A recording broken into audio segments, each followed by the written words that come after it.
թվականի սեպտեմբեր ամսին երբ ուսալերցիները բարձրացել են ուսալեր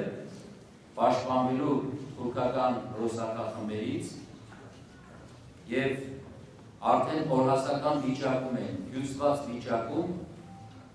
եւ կարողանում են մի սպիտակ սավանի վրա կարմիր խաչ նկարել, լեռան գագաթը բարձրացնել եւ դեպի միջերկրական ծով ուղղել։ Այդ ժամանակ ֆրանսիական նավատորմի նավերն են անցնում եւ տեսնում են այդ սավանը կարմիր խաչով, զեկուցում են նավապետին եւ ուսալերցիներից մեկ-երկու հոգի, որոնք հրաշալի լողալ գիտեն, արդեն երկու լեզվով անգլերեն եւ ֆրանսերեն նամակ են պատրաստում,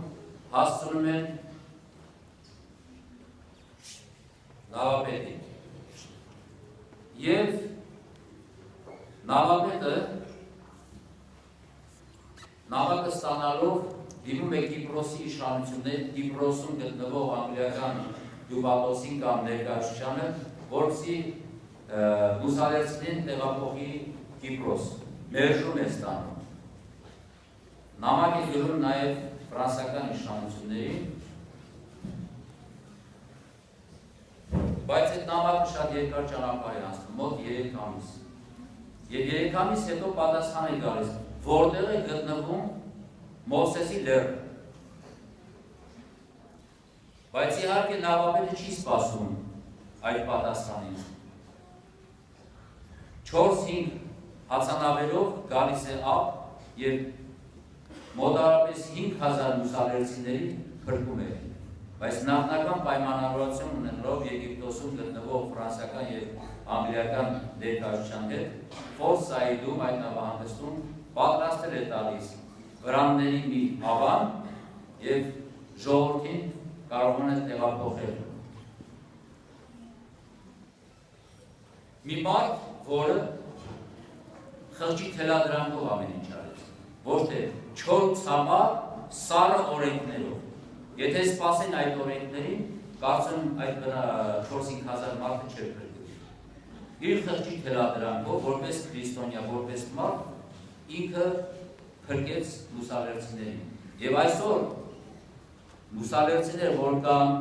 ապրում են մայր հայրենիքում, իրենք պարտական են այդ նավապետին։ Ոչ միայն իրենք, այլ մենք բոլորս։ Դժբախտաբար հետագա տարիներում իրենք զրկում են նավապետությունից։ Ես իրեն համարում եմ ոչ միայն սովորական նավերի նավապետ, այլ ինքը մարդասիրության նավապետ է, ինքը փրկիչ նավապետ է, ինքը ճշմարիտ քրիստոնյա նավապետ է։ Եվ մենք այսօր բոլորս միասին իր աղոթք վերառակենք առ Աստված նավապետի հոգու հանգստության համար։ Երևի ֆրանսացիները այդքան չեն ճանաչում իրենց նավապետին, իրենց հերոս նավապետին, ինչքան որ ուսալերցիներն են ճանաչում։ Էլսի ուսալերցի չկա, որ չճանաչի նրան։ Կուզենայի, որ մենք բոլորս էլ ճանաչենք, կամ կախնայց մենք ուսալերցի Հայաստանի որ գավառից ենք, մենք կարողանանք ճանաչել այն մարդասեր մարդկանց, որոնք իրենց խղճի թելադրանքով, ազնիվ արարքով կարողացել են մոտ 5000 մեր հայրենակիցներին փրկել։ Կուզենայի, որ բոլորս աղոթք վերառակենք, աղոթենք Լուի Դարթիշ դե Թուրնեի նավապետի հոգու հանգստության համար։